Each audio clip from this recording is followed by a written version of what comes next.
ನಮಸ್ಕಾರ ವೀಕ್ಷಕರೇ, ನಿಮಗೆಲ್ಲರಿಗೂ ನನ್ನ ಯೂಟ್ಯೂಬ್ ಚಾನಲ್ಗೆ ಸ್ವಾಗತ. ಭಾವನಾತ್ಮಕ ಪ್ರೇಮಕತೆ ನಾನೆಂದಿಗೂ ನಿನ್ನವನೇ ಭಾಗ 8. ತಟ್ಟನೆ ಜ್ಯೇಷ್ಠ ಅವಳನ್ನು ಹಿಡಿದುಕೊಂಡಿದ್ದ. ಒಂದೇ ಒಂದು ಕ್ಷಣದಲ್ಲಿ ಆ ಘಟನೆ ನಡೆದೇ ಹೋಗಿತ್ತು. ಅವನ ಬಲವಾದ ತೋಳುಗಳು ಅವಳ ಶರೀರವನ್ನು ಬಂಧಿಸಿತ್ತು. ಅವಳ ದೇಹದ ನುಣುಪಿನ ಅನುಭವವಾಗಿತ್ತು ಜ್ಯೇಷ್ಠನಿಗೆ. ಒಮ್ಮೆಲೆ ಅವನೆದೆಯ ಬಡಿತದ ವೇಗ ಜಾಸ್ತಿಯಾಗಿತ್ತು. ಅವನ ಬಿಸಿ ಉಸಿರು ಅವಳ ಮುಖಕ್ಕೆ ರಾಚಿ ಅವಳ ಮುಖ ಕೆಂಪು ಕೆಂಪಾಯಿತು. ಯಾವುದೇ ಕಾರಣಕ್ಕೂ ನಷ್ಟ ಭರಿಸುವುದಿಲ್ಲ ಎಂದು ಹಠ ಹಿಡಿದು ಕುಳಿತಿದ್ದಳು ಜನನಿ. ಅವನ ಮನಸ್ಸೀಗ ಅವಳ ಸ್ಯಾಲರಿಯಿಂದ ನಷ್ಟದ ಹಣವನ್ನು ಪಡೆದಿದ್ದು ತಪ್ಪು ಎಂದು ಹೇಳುತ್ತಿತ್ತು.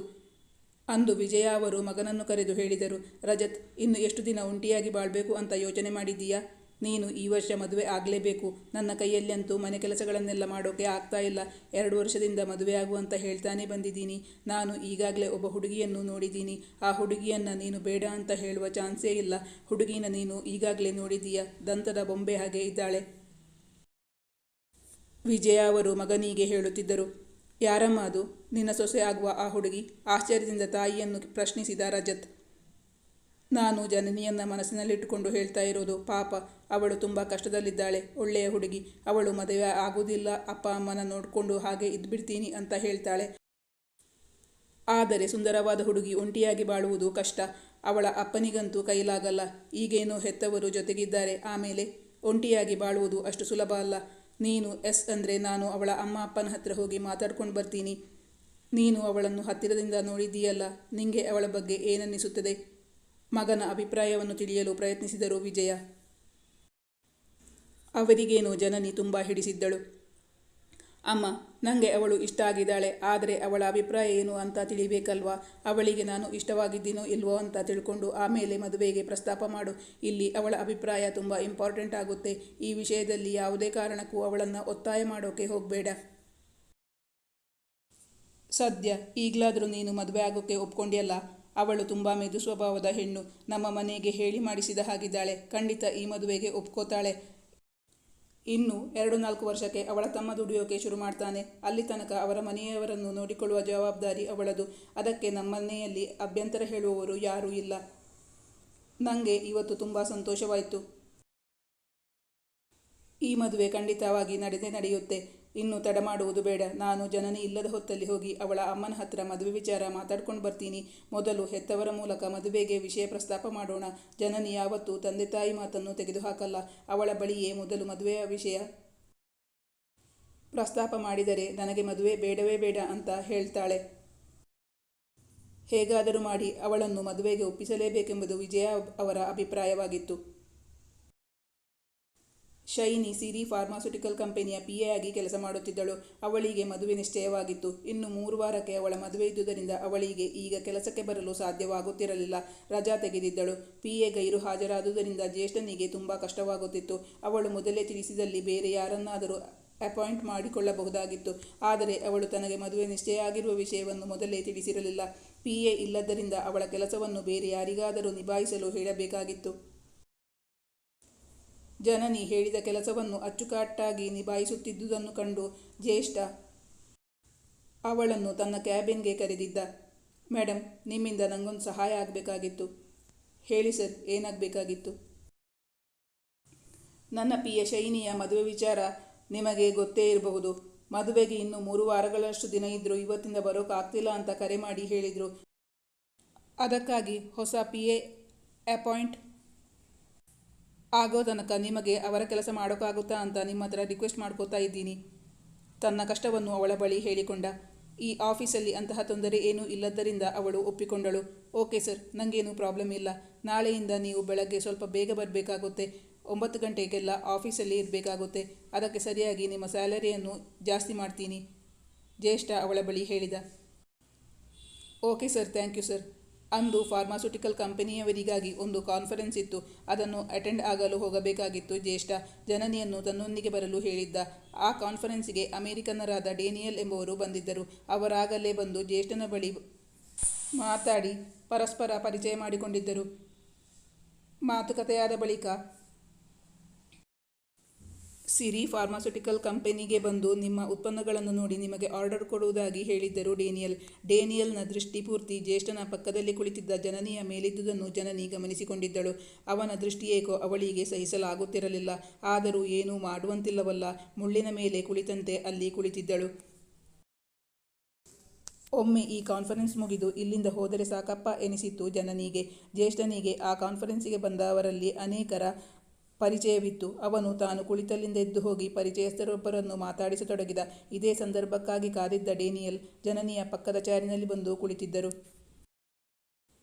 What is your sweet name ಎಂದು ಕೇಳುತ್ತಾ ಮಾತಾಡಿಸತೊಡಗಿದ್ದರು ಜನನಿಯನ್ನು. ಜನನಿ ಬೇರೆ ನಿರ್ವಾಹವಿಲ್ಲದೆ ಅವನಿಗೆ ಉತ್ತರಿಸತೊಡಗಿದಳು. ಜನನಿ ಮೆಲ್ಲನುಸಿರಿದಳು. ಅವರು ಇಂಗ್ಲಿಷ್ನಲ್ಲಿ ಸಂಭಾಷಿಸುತ್ತಿದ್ದರು. ಹಾಗಂದ್ರೆ ಅರ್ಥ ಏನು? ಮದರ್, ತಾಯಿ ಉತ್ತರಿಸಿದಳು. ನಿಮ್ಮಷ್ಟೇ ಚೆನ್ನಾಗಿದೆ ನಿಮ್ಮ ಹೆಸರು. ನೀವು ನೋಡಕ್ಕೆ ತುಂಬ ಸುಂದರವಾಗಿದ್ದೀರಾ. ನಿಮ್ಮ ಸೌಂದರ್ಯ ನನ್ನನ್ನು ಹುಚ್ಚನನ್ನಾಗಿಸಿದೆ. Can I touch you please? ನಾನು ನಿಮ್ಮನ್ನು ಸ್ಪರ್ಶಿಸಬಹುದೇ ಎಂದು ಕೇಳಿದ.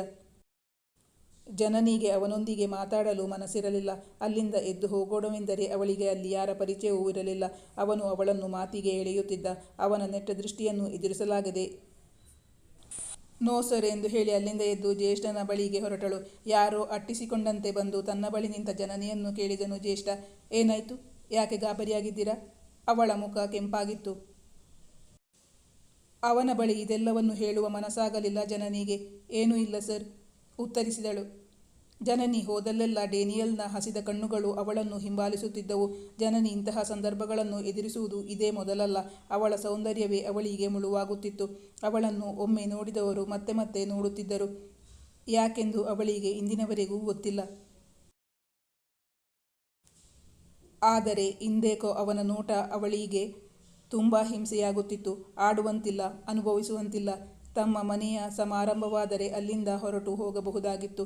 ಆದರೆ ಇದು ಅಫಿಷಿಯಲ್ ಕೆಲಸಕ್ಕಾಗಿ ಬಂದಿದ್ದರಿಂದ ತನ್ನಿಷ್ಟದಂತೆ ಅಲ್ಲಿಂದ ಎದ್ದು ಹೋಗುವಂತಿಲ್ಲವಲ್ಲ. ಡೇನಿಯಲ್ ಸಾಧ್ಯವಾದಷ್ಟು ಅವಳ ಪಕ್ಕದಲ್ಲಿ ಬಂದು ನಿಲ್ಲಲು ಪ್ರಯತ್ನಿಸುತ್ತಿದ್ದ. ಅವಳಿಗೆ ಇರಿಸುಮುರಿಸಾಗುತ್ತಿತ್ತು. ಅವನಿಂದ ತಪ್ಪಿಸಿಕೊಳ್ಳುವುದು ಹೇಗೆ ಎಂದು ಯೋಚಿಸುತ್ತಿದ್ದಳು. ತಾನು ಯಾಕಾದರೂ ಇಂದು ಈ ಸೀರೆ ಉಟ್ಟು ಬಂದಿದ್ದೇನೋ? ಅಂದು ಅವಳ ಹುಟ್ಟುಹಬ್ಬವಾಗಿತ್ತು. ಆದ್ದರಿಂದ ತಾಯಿಯ ಬಲವಂತಕ್ಕೆ ಸಾರಿ ಉಟ್ಟುಕೊಂಡು ಬಂದಿದ್ದಳು ಜನನಿ. ಮೊದಲೇ ಎದ್ದು ಕಾಣುವ ಸೌಂದರ್ಯ ಅವಳದು. ಅಂತಹ ಕಾಸ್ಟ್ಲಿ ಸಾರಿಯೇನೂ ಅಲ್ಲ. ಆದರೂ ಇಂದು ಸಾರಿ ಉಟ್ಟು ಬಂದ ಮೇಲೆ ಅವಳ ದೇಹ ಸಿರಿ ಇನ್ನೂ ಎದ್ದು ಕಾಣುತ್ತಿತ್ತು. ಹೋಗಿ ಹೋಗಿ ಇವತ್ತು ಈ ಕಾನ್ಫರೆನ್ಸ್ ಅಟೆಂಡ್ ಆಗಬೇಕಾಗಿ ಬಂತಲ್ಲ. ಇಂದು ತಾನು ಯಾಕಾದರೂ ಇಲ್ಲಿಗೆ ಬಂದೆನೋ ಎನಿಸಿತ್ತು. ಕಾನ್ಫರೆನ್ಸ್ ಮುಗಿದ ಬಳಿಕ ಊಟದ ವ್ಯವಸ್ಥೆಯೂ ಇತ್ತು. ಜನನಿಗೆ ಅಲ್ಲಿ ಊಟ ಮಾಡುವ ಮನಸ್ಸೇ ಇರಲಿಲ್ಲ. ಒಮ್ಮೆ ಅಲ್ಲಿಂದ ಹೊರಟರೆ ಸಾಕಾಗಿತ್ತು. ಕೊನೆಗೆ ಅಲ್ಲಿಂದ ಹೊರಡುವಾಗ ಜ್ಯೇಷ್ಠನ ಬಳಿ ತಾನು ನಿಮ್ಮ ಆಫೀಸಿಗೆ ಬಂದು ಮೀಟ್ ಮಾಡುವುದಾಗಿ ತಿಳಿಸಿದ್ದ ಡೇನಿಯಲ್. ಅವಳು ಅಲ್ಲಿ ಕಂಫರ್ಟ್ ಇಲ್ಲ ಎಂದು ಜ್ಯೇಷ್ಠನಿಗೆ ಅರ್ಥವಾಗಿತ್ತೇನೋ. ಊಟಕ್ಕೆ ಅಲ್ಲಿ ನಿಲ್ಲದೆ ನಾವು ಹೊರಡೋಣವಾ ಎಂದು ಜನನಿಯನ್ನು ಕೇಳಿದ ಜ್ಯೇಷ್ಠ. ಸದ್ಯ ಬದುಕಿದೆಯಾ ಬಡ ಜೀವವೇ ಎಂದು ತಕ್ಷಣವೇ ಓಕೆ ಸರ್ ಎಂದು ಹೇಳಿದಳು. ಅವನ ಕೆಟ್ಟ ದೃಷ್ಟಿಯಿಂದ ಬಿಡುಗಡೆ ಹೊಂದಿ ಸಮಾಧಾನದ ನಿಟ್ಟುಸಿರು ಬಿಟ್ಟಿದ್ದಳು ಜನನಿ. ಬಳಿಕ ಇಬ್ಬರು ನಡೆದುಕೊಂಡು ಕಾರಿನ ಬಳಿ ಬರುತ್ತಿದ್ದಾಗ, ನೀವು ಇದೇ ಮೊದಲ ಬಾರಿ ಇರಬಹುದು ಕಾನ್ಫರೆನ್ಸ್ ಅಟೆಂಡ್ ಆಗೋದು, ಹಾಗೆ ಅನ್ನಿಸ್ತು ಅವಳನ್ನು ವಿಚಾರಿಸಿಕೊಂಡ ಜ್ಯೇಷ್ಠ. ಅವಳು ಅವನಿಗೆ ಉತ್ತರಿಸಲೆಂದು ಮುಖ ಅವನ ಕಡೆ ತಿರುಗಿಸಿದ್ದಳು. ಹೌದು ಸರ್, ಇದೇ ಮೊದಲು. ಅಷ್ಟರಲ್ಲಿ ಅವಳು ತನ್ನ ಮುಂದಿದ್ದ ಕಲ್ಲನ್ನು ನೋಡದೆ ಎಡವಿ ಬೀಳುವುದರಲ್ಲಿದ್ದಳು. ತಟ್ಟನೆ ಜ್ಯೇಷ್ಠ ಅವಳನ್ನು ಹಿಡಿದುಕೊಂಡಿದ್ದ. ಒಂದೇ ಒಂದು ಕ್ಷಣದಲ್ಲಿ ಆ ಘಟನೆ ನಡೆದೇ ಹೋಗಿತ್ತು. ಅವನ ಬಲವಾದ ತೋಳುಗಳು ಅವಳ ಮೈಸಿರಿಯನ್ನು ಬಂಧಿಸಿತ್ತು. ಮೈಯಲ್ಲಿ ವಿದ್ಯುತ್ ಸಂಚಾರವಾದಂತಾಗಿತ್ತು ಜನನಿಗೆ. ಅವಳ ದೇಹದ ನುಣುಪಿನ ಅನುಭವವಾಗಿತ್ತು ಅವನಿಗೆ. ಒಮ್ಮೆಲೆ ಅವನೆದೆಯ ಬಡಿತದ ವೇಗ ಜಾಸ್ತಿಯಾಗಿದ್ದು ಮಾತ್ರವಲ್ಲದೆ ಎದೆ ಬಡಿತವೇ ಏರುಪೇರಾಗಿ ಬಿಟ್ಟಿತ್ತು. ಅದು ಅವನ ಗಮನಕ್ಕೂ ಬಂದಿತ್ತು. ಇಬ್ಬರೂ ಅತ್ಯಂತ ಸಮೀಪದಲ್ಲಿದ್ದರಲ್ಲ. ಅವನ ಬಿಸಿ ಉಸಿರು ಅವಳ ಮುಖಕ್ಕೆ ರಾಚಿ ಅವಳ ಮುಖ ಕೆಂಪು ಕೆಂಪಾಯಿತು. ಜ್ಯೇಷ್ಠ ತನ್ನ ಅತಿ ಸನಿಹದಲ್ಲಿದ್ದ ಜನನಿಯ ಮುಖವನ್ನೇ ನೋಡುತ್ತಿದ್ದ. ಅವನ ದೃಷ್ಟಿ ಎದುರಿಸಲಾಗದೆ ಅವಳ ಮುಖ ತಗ್ಗಿತು. ಕಣ್ಣುಗಳು ನೆಲ ನೋಡುತ್ತಿದ್ದವು. ಒಬ್ಬರ ಮೈ ಬಿಸಿ ಇನ್ನೊಬ್ಬರಿಗೆ ತಾಗುತ್ತಿತ್ತು. ತಾನು ಬೀಳದಂತೆ ಹಿಡಿದದ್ದಕ್ಕೆ ಧನ್ಯವಾದಗಳನ್ನು ಅರ್ಪಿಸಲು ಮರೆತು ಬಿಟ್ಟಿದ್ದಳು ಜನನಿ. ಮೊದಲ ಬಾರಿಗೆ ಮಧುರವಾದ ಅನುಭವ. ಇದುವರೆಗೂ ತನ್ನ ಜೀವನದಲ್ಲಿ ಅನುಭವಿಸದಂತಹ ಅವರ್ಣನೀಯ ಅನುಭವವಾಗಿತ್ತು ಜನನಿಗೆ. ಇಬ್ಬರ ಮಧ್ಯೆಯೂ ಅರ್ಥಗರ್ಭಿತವಾದ ಗಾಢ ಮೌನ ನೆಲೆಸಿತ್ತು. ಸ್ವಲ್ಪ ಹೊತ್ತಿನ ಬಳಿಕ ಜ್ಯೇಷ್ಠ ಮೌನ ಮುರಿದು ಮಾತಾಡಿದ. Are you okay now? ಏನಾಯಿತು? ಹಸಿವಿನಿಂದ ತಲೆಸುತ್ತಿದ್ದಲ್ಲ ತಾನೇ? Now I am okay sir. ದಾರಿಯಲ್ಲಿ ಕಲ್ಲಿದ್ದಿದ್ದು ನೋಡದೆ ಎಡವಿಬಿಟ್ಟೆ. ಅವಳು ಈಗಲೇ ತನ್ನ ಕೈಗಡಿಯಾರವನ್ನು ನೋಡಿಕೊಂಡಿದ್ದು. ಗಂಟೆ 3ರ ಸಮೀಪವಾಗಿತ್ತು. ನಿಜವಾಗಿಯೂ ಹಸಿವಾಗುತ್ತಿತ್ತು. ಆದರೆ ಅದರಿಂದಾಗಿ ತಲೆಸುತ್ತಿದ್ದಲ್ಲ. ದಾರಿಯನ್ನು ಸರಿಯಾಗಿ ನೋಡದ್ದರಿಂದ ಕಲ್ಲಿದ್ದುದನ್ನು ಗಮನಿಸದೆ ಅನಾಹುತ ಸಂಭವಿಸಿತ್ತು. ತಕ್ಷಣವೇ ಅವಳನ್ನು ಬಿಟ್ಟು ಅವಳ ಕಾಲ ಬಳಿ ನೋಡಿದ್ದ. ಅವಳ ಸೀರೆಯ ನೆರಿಗೆಯ ತುದಿ ಕೆಂಪಾದ್ದು ಅವನ ಗಮನಕ್ಕೆ ಬಂದಿತ್ತು. ಕಲ್ಲು ತಾಗಿ ಕಾಲಿನ ಬೆರಳಿಗೆ ಗಾಯವಾಗಿ ರಕ್ತ ಬರುತ್ತಿತ್ತು. ಆ ರಕ್ತದಿಂದ ಅವಳ ಸೀರೆಯ ಅಂಚು ಒದ್ದೆಯಾಗಿತ್ತು. ಅವನು ತಕ್ಷಣವೇ ಅಲ್ಲೇ ಕುಳಿತು ಅವಳ ಸಾರಿಯ ನೆರಿಗೆಗಳನ್ನು ಸರಿಸಿ ಅವಳ ಬಿಳುಪಾದ ಪಾದಗಳತ್ತ ಅವನ ದೃಷ್ಟಿ ಹರಿದಿತ್ತು. ರಕ್ತ ಒಂದೇ ಸಮನೆ ಬರುತ್ತಿತ್ತು. ಕಾಲ ಬೆರಳಿನ ಉಗುರು ಕಿತ್ತು ಹೋಗಿತ್ತು. ರಕ್ತ ಬರುವುದನ್ನು ನೋಡಿ ಅವಳಿಗೆ ಕಣ್ಣು ಕತ್ತಲಿಟ್ಟಂತಾಗಿತ್ತು. ಸುತ್ತಲೂ ಕತ್ತಲು, ಏನೂ ಕಾಣಿಸುತ್ತಿಲ್ಲ. ಅವಳು ಹಾಗೆ ಬಿದ್ದು ಬಿಟ್ಟಿದ್ದಳು. ಕೆಳಗೆ ಕೂತು ಅವಳ ಕಾಲನ್ನು ಪರೀಕ್ಷಿಸುತ್ತಿದ್ದವನ ಮೇಲೆಯೇ. ಈ ಕಥೆಯ ಮುಂದಿನ ಭಾಗ ಮುಂದಿನ ಸಂಚಿಕೆಯಲ್ಲಿ ಮುಂದುವರಿಯುವುದು. ವೀಕ್ಷಕರೇ, ನಿಮ್ಮ ಅನಿಸಿಕೆ ಅಭಿಪ್ರಾಯವನ್ನು ಕಮೆಂಟ್ ಮಾಡಿ ತಿಳಿಸಿ. Thank you for watching.